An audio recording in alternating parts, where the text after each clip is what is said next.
Phuntsok, Hello. it's working. It's working. We're live. Great.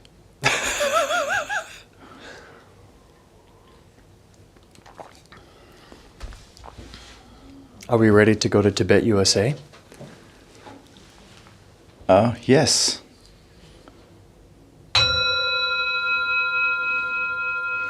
The distance between the setup here and the singing bowl is such that you tricked in a way that I can't reach the singing bowl.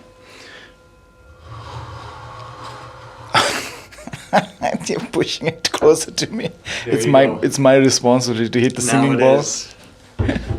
Now it is. Thank you. You've got your jacket on. Are you cold?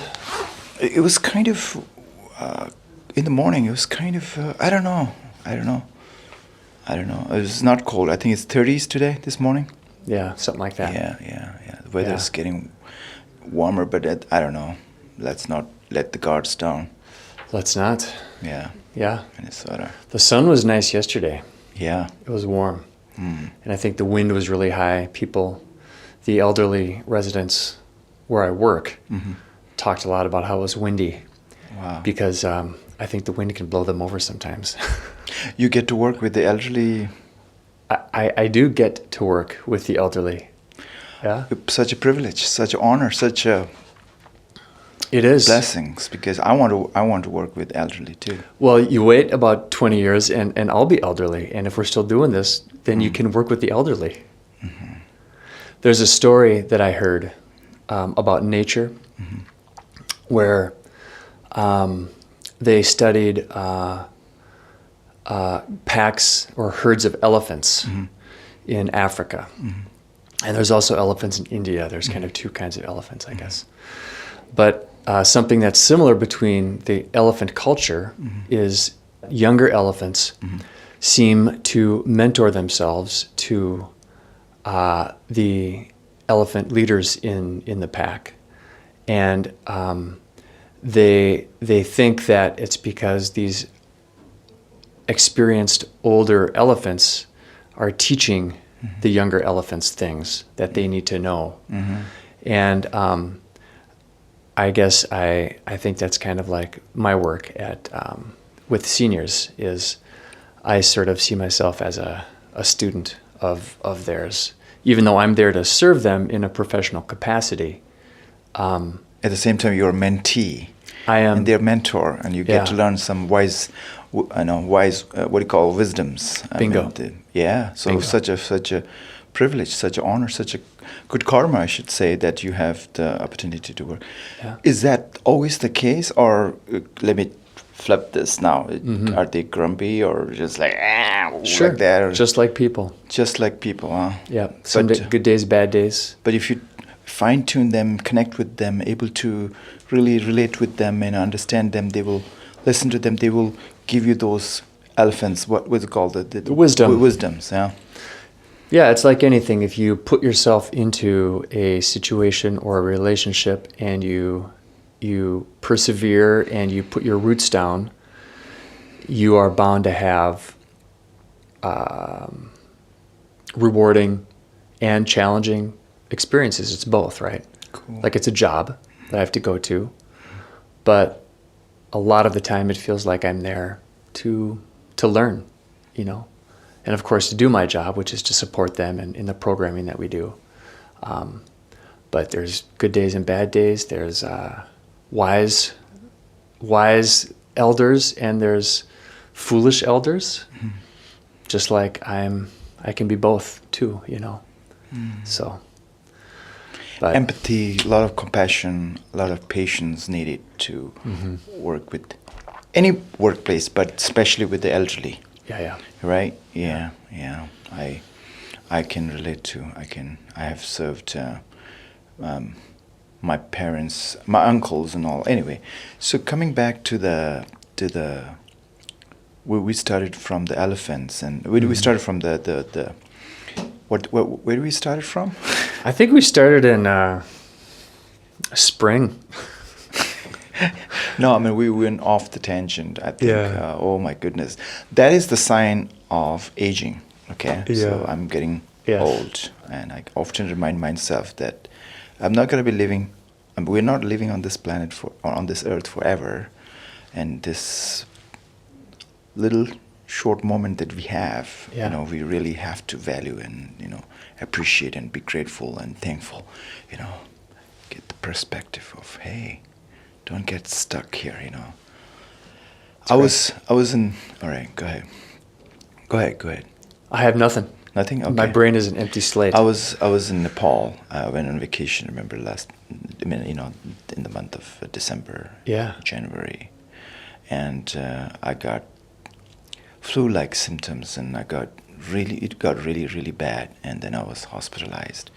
A friend of mine saw me in a very, drastic situation. He said, "You gotta get up and go.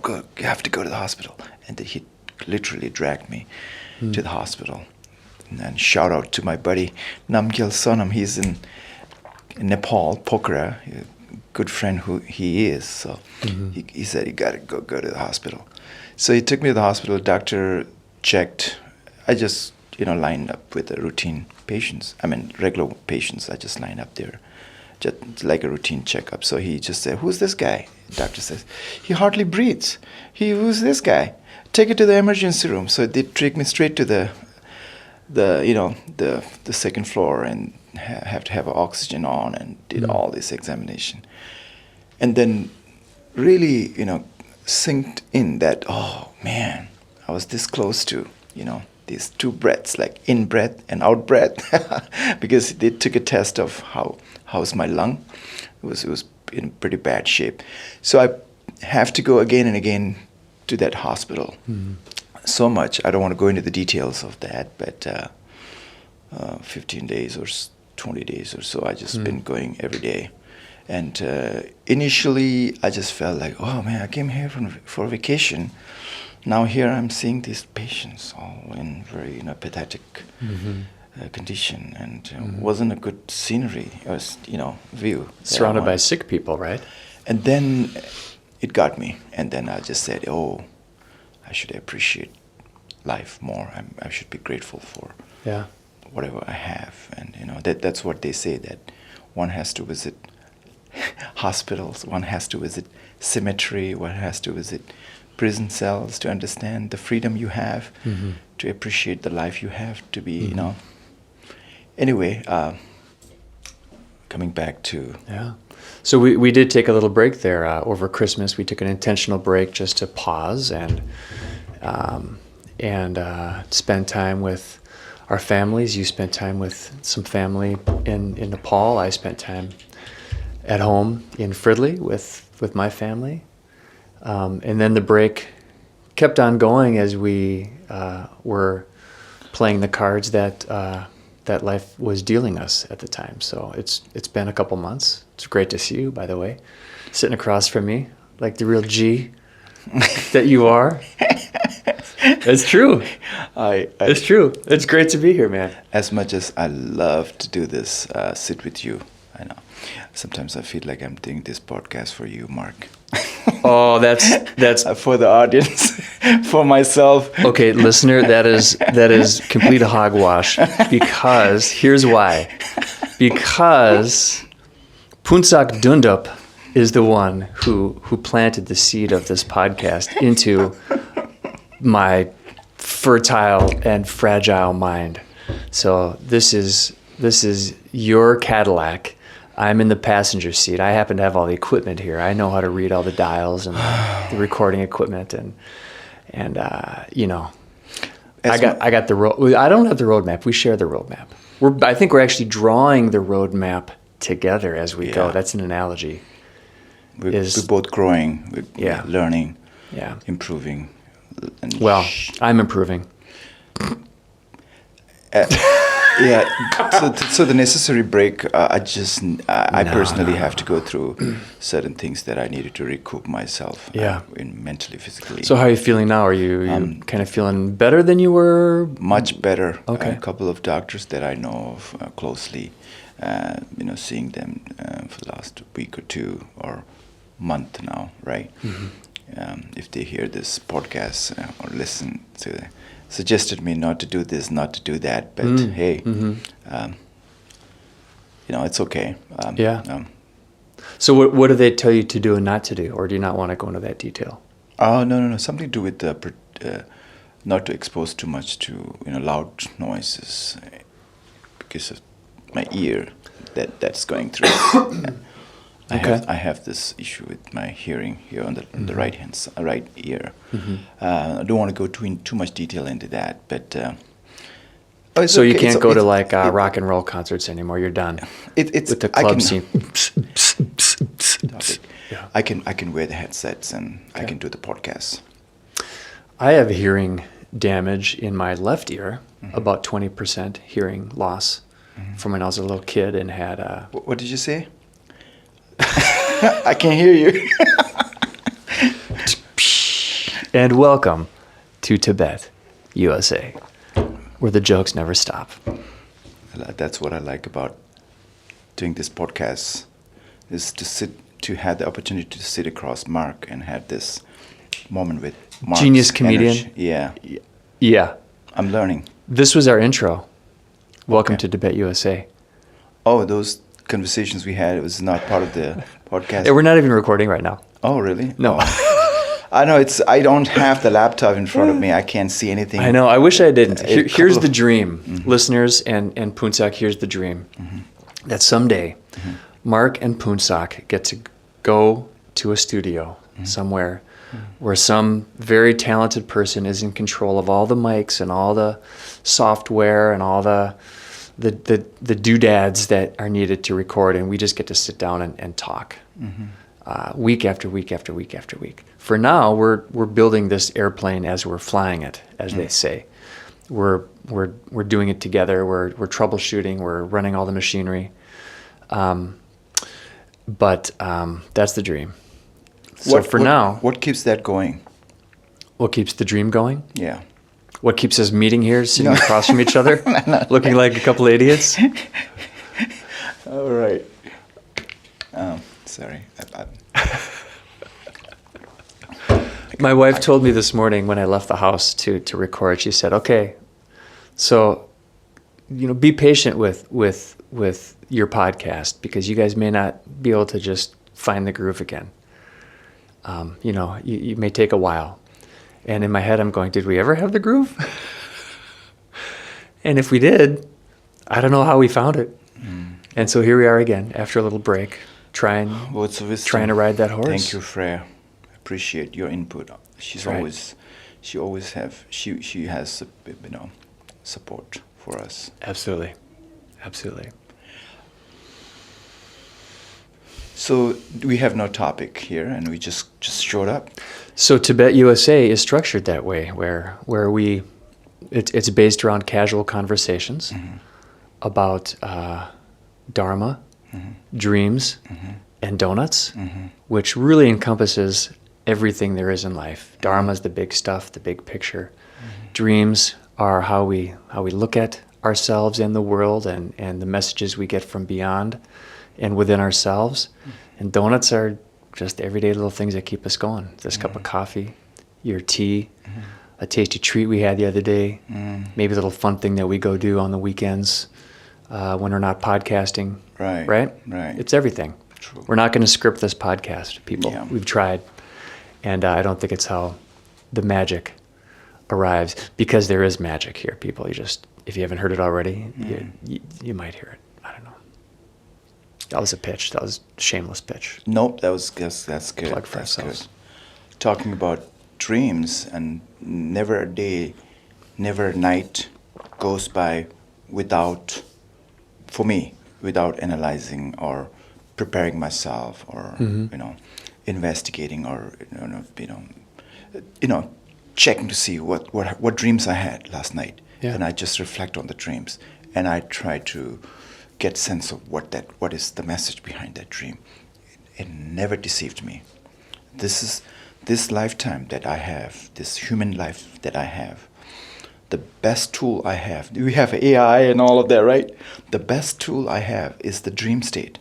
if that's what I keep telling Mark, that seriously, on a serious note, if you really tap into this thing that I'm talking about in the dream state, there is this thing that you cross these dimensions. This, we have this dimensional reality, plus the time. Now you put, another dimension there, and we have this. We make sense of the things that we see. Make sense of life. Make sense of world through this, tool we have, right? 5 senses. But in the dream state, we slipped into another dimension, another reality, which is actually, how should I say, higher dimension, or should I say, is a divine dimension. I don't know. I don't have words for that. But if you slip into that, there's a lot of messages. There's a lot of information there that is not tapped into when we are in a waking state. That's what I was talking about lucid dreaming too. That to be able to see that you're dreaming is one of the tools. Lucid dreaming is not the end goal. It's not the final thing. It's just a practice. So when fine-tune that dream state, in the dreams, when you tap into this and that, all of that, a lot of things, maybe modern Western science will say, oh, you're tapping into the unconscious zone, right? Or this zone. These are just labels and concepts. But really being in that, personally experiencing that, even experience leaves behind. Experience is just an imprint, right? I'm saying is something, my mind is, I just left my mind behind. Mind is what? It's thoughts, images, informations, data, right? Whatever you learn. But that knowing in the dream state is so advanced, so in a different dimension, higher dimension, that it's more than the mental state, that, cognition, sensing, interpreting, what I'm saying? That dimension, in the dream state, if you practice that, what's the point? What's the point of doing that, right? What I'm trying to say is, I'm still alive here. When I die, I think there is an experiment I can play, that I can do, is that, hold on, so when I die, I know we all will die one day. I'm not afraid of dying, but I want to know, I want to experiment, that is it the same as the dream state that I explored? Like in the dream states, dream dimension, in the dream there's this seer, that knowing, there's this witnesser witnessing my dream, especially in lucid dreaming. Like that, when I die, my physical body dissolves, or is gone, and then I want to see that witnesser, that presence, that lack of the better word, you want to call it soul or consciousness, whatever I'm afraid to use those words, but that still lingers, continues. I just want to experiment. And if that's still the same dream state as when I die, my software is updated. Now I'm good. Yeah. Because I'm going to be watching it. I'm not be freaking out or because of your panicking. because of your dream state work that you do. Is that what you're saying? Yeah, and then because you've already kind of practiced. Yeah. Yeah. And then my practice was not done because I read the book or somebody taught me. It just came to me, and then along the way I found the books. I met the teachers, and they were teaching on that. But when the teacher teaches, it doesn't. I couldn't take all of that because it's secondhand experience of somebody who's telling me. Yeah. But these are something we have to really live and experience, experientially understood, then to be talked about and just teach over this podcast. Like teaching a meditation through the podcast is not a good idea because I may sound a little bit different and weird than experientially walking through all of these steps. With that, the floor is yours, Mark. I apologize again. Go ahead.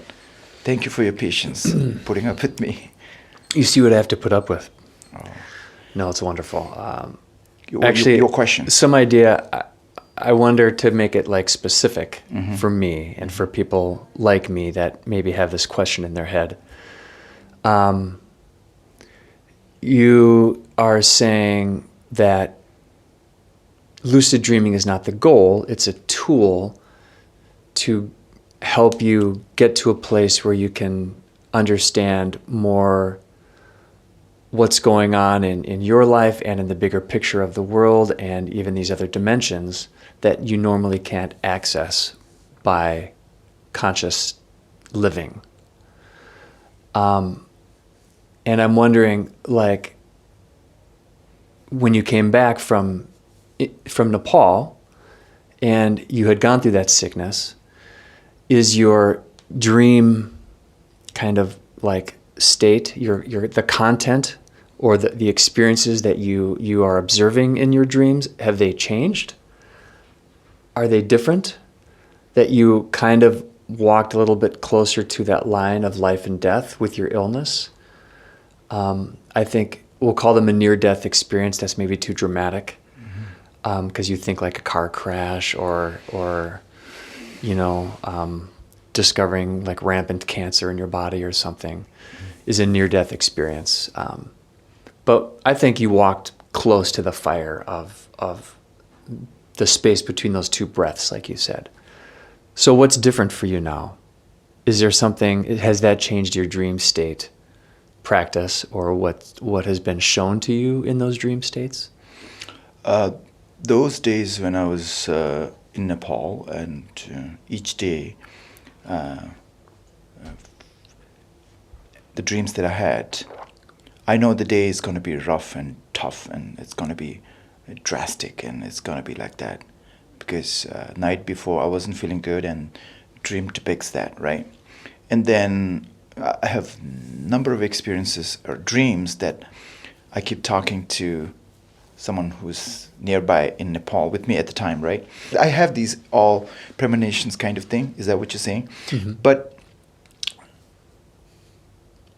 even though the illness that I went through, it didn't change much, because that rhythm, that stayed the same. Mm-hmm.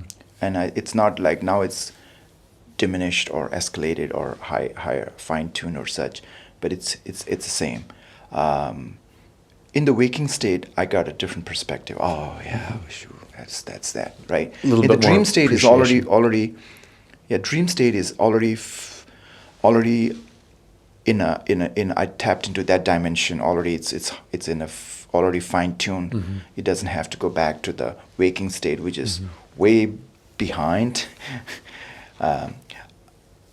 In this American, I shouldn't say American, in this day and age,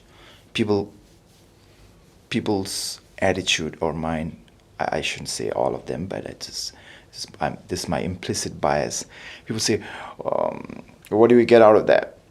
Everything is in terms of, what I'm getting from this. I think I've asked you that before. What is this? To lend my ears and look and read this. What do I get paid? Do I get paid for this? What I'm gaining and profit and all of that, right? With materialistic approach in the way.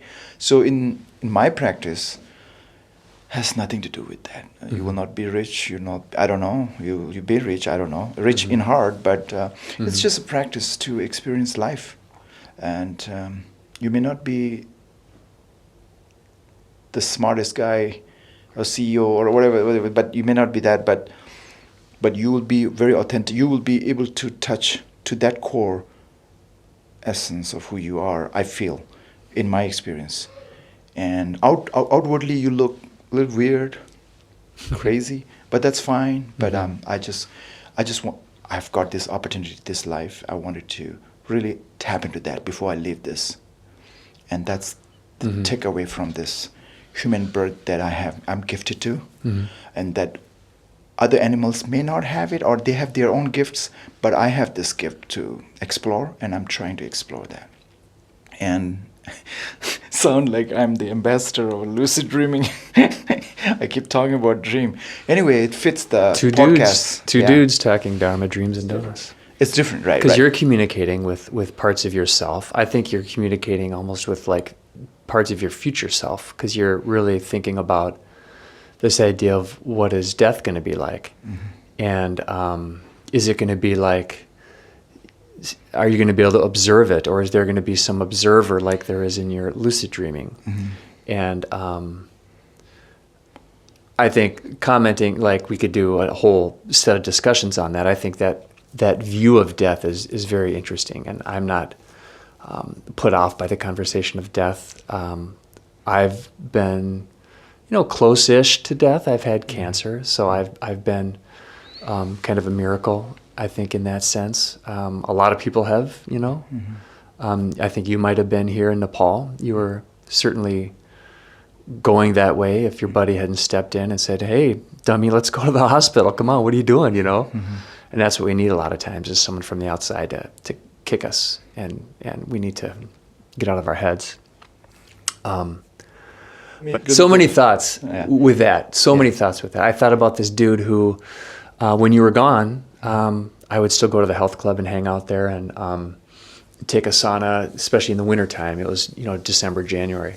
And I talked to a guy who had these red, I know you know this guy.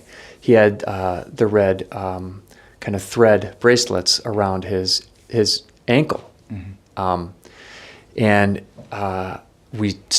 I asked him a question. I said, "What are those, what do the bracelets on your ankle mean?" And he said, "Well, he's like a spirit interpreter for his culture. He's Hmong, and he's been given that gift since he was a young child, and he was given the bracelets by his father, who passed it down to him, and his father passed it down to him.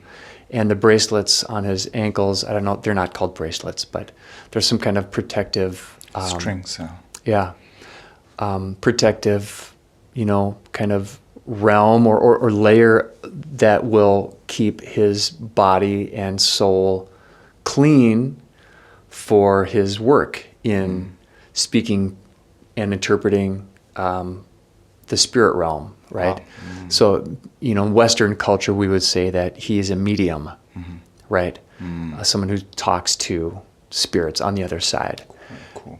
In the Christian tradition, that is generally discouraged. That's frowned upon. It's seen as a form of, I've heard that. Like, you could say almost evil. Yeah. I think it's characterized as that way.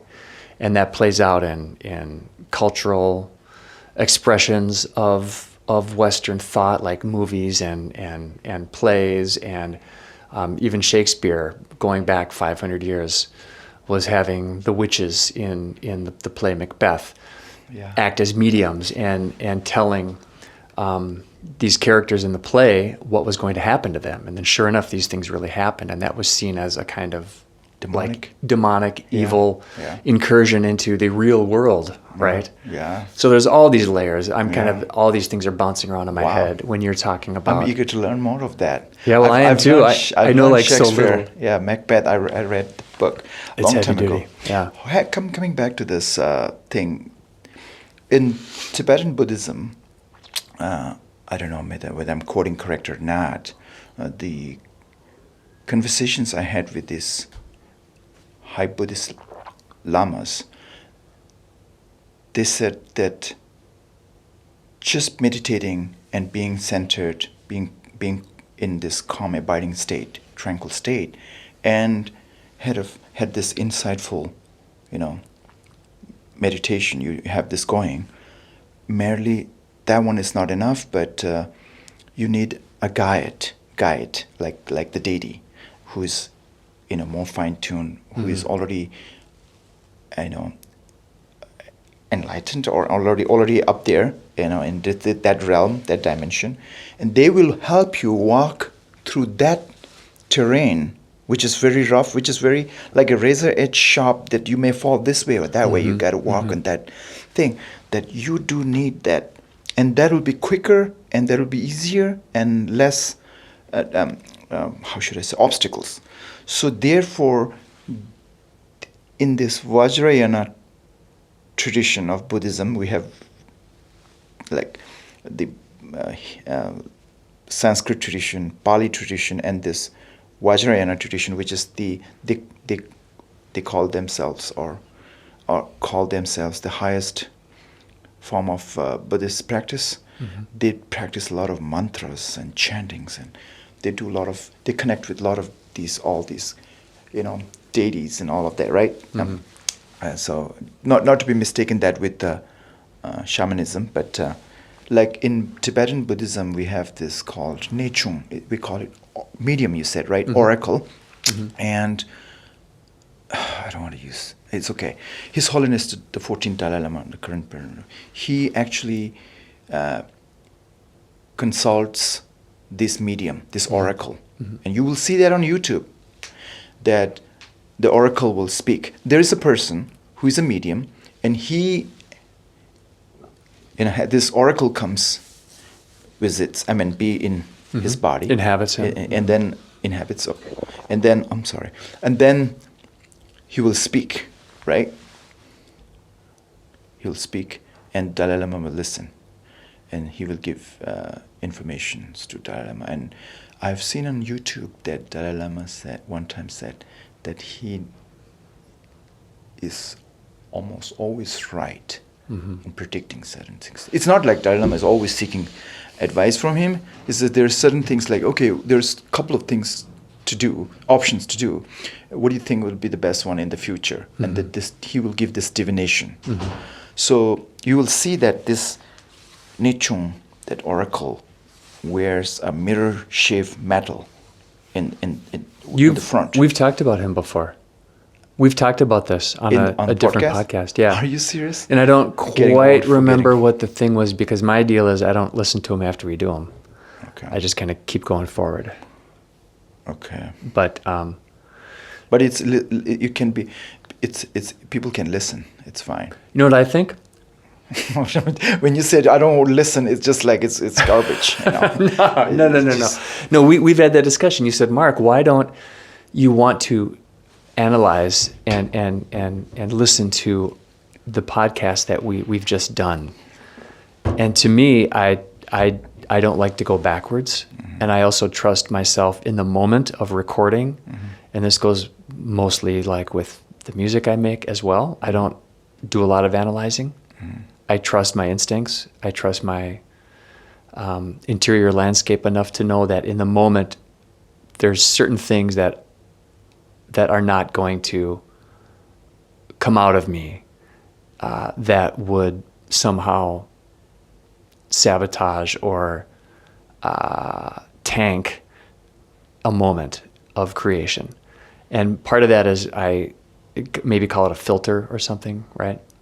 But I also believe in the honest, organic expression of who we are as people and where we are on our journeys. So I'm not very interested in curating that. I'm just going to say it and try to live it, or musically speaking, try to play it and express it, and then let that be a brick in the path that I just laid on this journey that I'm on, and I can look at it later if I want to, or other people can walk on it and experience it. I don't have to experience it again. I already experienced it, So that was one thing that you always were saying to me was, well, don't you want to go back? And I don't want to go back. I just want to keep on moving forward. I listened to once, and sometimes I have to stop in the middle because it's just because I'm the one who's talking, and I couldn't put up with myself. I'm just kidding. No. I shouldn't say that. It's just sometimes it feels weird listening to yourself, but it should. But I think it should. It's not natural. It's I analyze that it's normal because I have my. It's just I think there. I'm not saying this isn't worth listening to. I think we're presenting something very unique, where we're engaging in actual conversation. We don't have a script. We don't have a safety net. And if Phuntsok and I, if we didn't have any kind of interest in each other's experiences or thought patterns or appreciation for each other as people, this would be shite, to quote my English and Irish brethren. It'd be garbage. There'd be nothing to do here, nothing to listen to. I wouldn't even be engaged in it. I wouldn't want to do it again. And I just... So I think it's okay. It's cool. It's fun. Yes, and I couldn't listen often. But I don't like to go back and regurgitate it. I'm done. Once I do an episode, I'm done. I want to move on. It's just that I'm I'm glad that nothing is scripted. I'm glad that this is organic, in the moment, on the moment, or whatever you want to call it. It just speak, listen to each other, and then on the go, just say it, and that's how I feel I'm growing, and that's why I love doing this. Is that it's impromptu. Is that the right word? Impromptu. Improvisation. Yeah. Impromptu. They say improvisation in short. What do you say? How do you say that? Oh yeah, those words are similar. I've never thought about that. Improvisation and improve. I listen to these comedy shows, right? Interesting. Or some comedy shows or some series like Friends. I've watched that. I like these brilliant characters, these actors, right? I don't know whether it's scripted or not. They were like really. I would think it's incredibly scripted. Really? Yeah, those kind of shows. But in the theater, when we go and watch those are comedians are like impromptu. It depends on the comedian. Oh, really? I love comedians. Yeah. Now, I think a lot of comedians know exactly what they're going to say. Really? Yeah. And some of them don't. The reason I couldn't go to the reason I'm doing this podcast is because I couldn't make it to the theater, and I'm sitting across Mark here, and I don't need to go to the theater to listen to. We're improvising. Comedians. We're improvising, and through improvising, we're improving. Yeah, I have long ways to go. I have I've further. learned a lot. I have further. It's a honor and privilege to be sitting across the table with Mark. Yeah. And well, we're back in it. This is season 2. Welcome to season 2, Phuntsok. Thank you. Yeah. In wrapping up, can I say one thing? That's a lot of words. I've never said that before. I just had to get that out. That's a loaded. That's a Steve Martin. That's a loaded question. That's a comedian's bit. That's Steve Martin's bit. He's like, I'm going to say something that's never been said before. And just like some gibberish. Like that. It was good. He's like a stoner. I know. He was my early him, Steve Martin, and I gotta hit a singing ball. Shout out to Steve Martin and to Robin Williams. They were my original loves of comedy. I thought you asked me a question, and I said that's a loaded question. So go ahead. Well, Phuntsok, on that note, my friend, we are going to close up shop and come back next time, okay? Thank you. Thank you for Mark. Thank you, Mark, for being patient with me. I keep saying that, but it's all good. It's been wonderful. Yeah. Thank you, sir. Thank you.